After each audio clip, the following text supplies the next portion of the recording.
Hello guys, pag-usapan lang natin ang breaking news. May pasabog na naman kasi ang balita at exclusive na pinag-uusapan ngayon.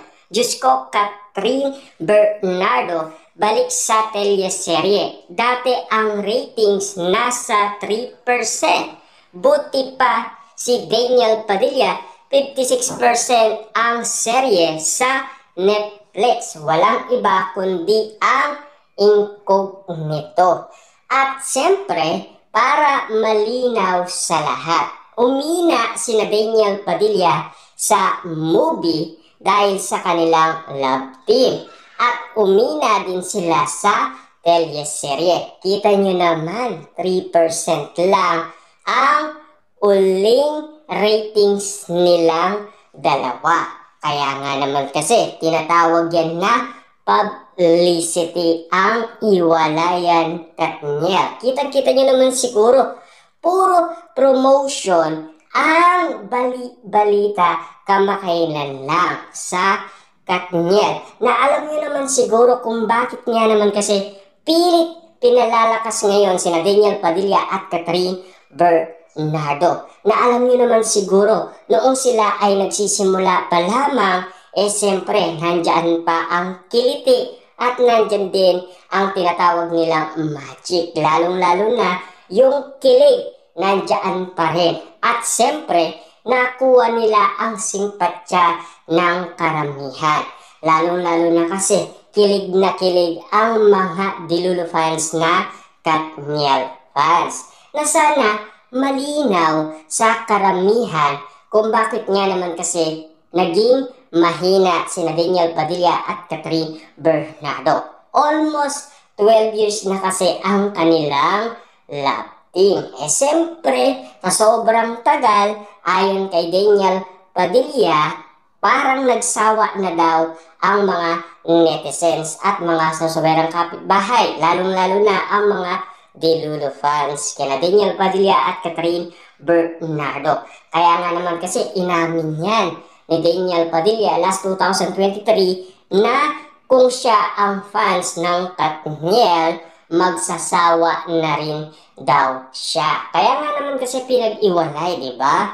Pansamantala.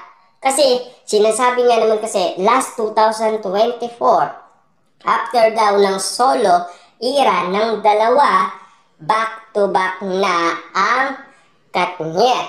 At siyempre, kung katotohanan nga ba ang lahat ng mga sinasabi umano sa naririnig natin at nakikita natin kumakalat ngayon sa social media na pinag-uusapan, pinagkakaguluhan at pinagpepestaan. Lalo-lalo na nakatulong umano si Catherine Bernardo para bumango ang pangalan ni Daniel Padilla dahil sa pagkakalink niya kay Mayor Mark Alcala. Bakit nga ba nakatulong si Catherine Bernardo? Siyempre, bad choice kasi ang pagpili niya dahil ayon sa mga netizens, mas red flag pa daw itong si Mayor Mark Alcala at lalong-lalo na si Daniel Padilla daw, red flag din. Bakit niya pa daw iniwanan?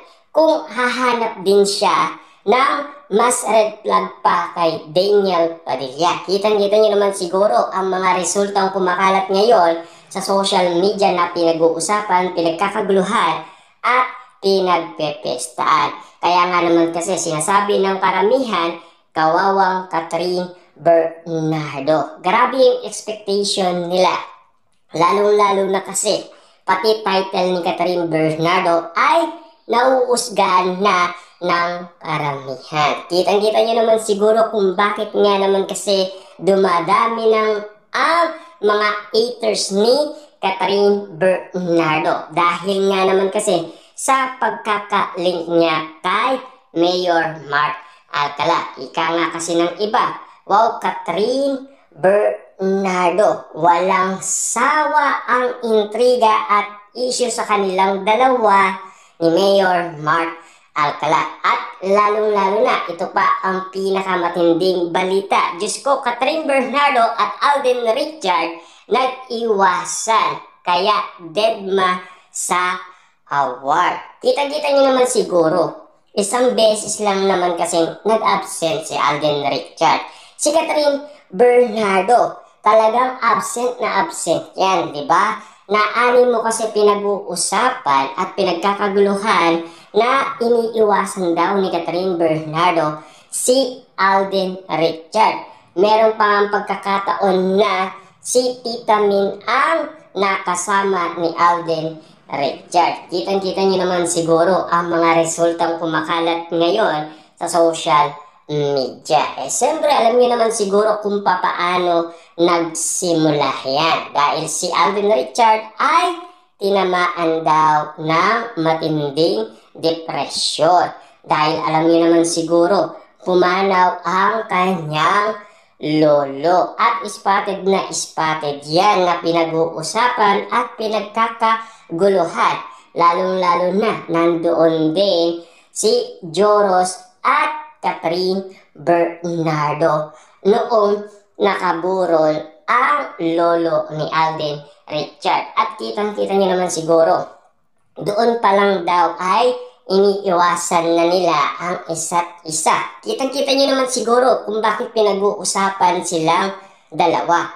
After ng movie ng Cut din, wala na. Ibig sabihin, naglaho na yung magic, naglaho na rin yung kilig, naglaho na lahat ng mga isyong nagdaan na pinagkaguluhan, pinagpestaan at pilit pinag-uusapan.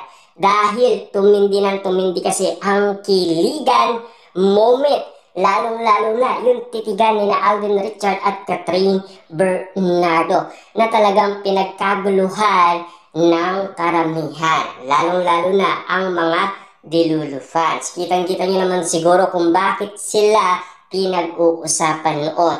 Grabe nga naman kasi ang mga pinapakita nilang kilig. Ika nga kasi ng iba, parang promotion lang naman kasi dahil may movie silang dalawa. Kaya nga naman kasi nagpapakilig sila. Para nga naman kasi maibenta ang kanilang ticket. Kitang-kita nyo naman siguro, di ba? Hindi pa naman napapanood ang nasabing movie ay pinakyaw na kaagad ng mga Delulu fans ang ticket ni na Alden Richard at Catherine Bernardo.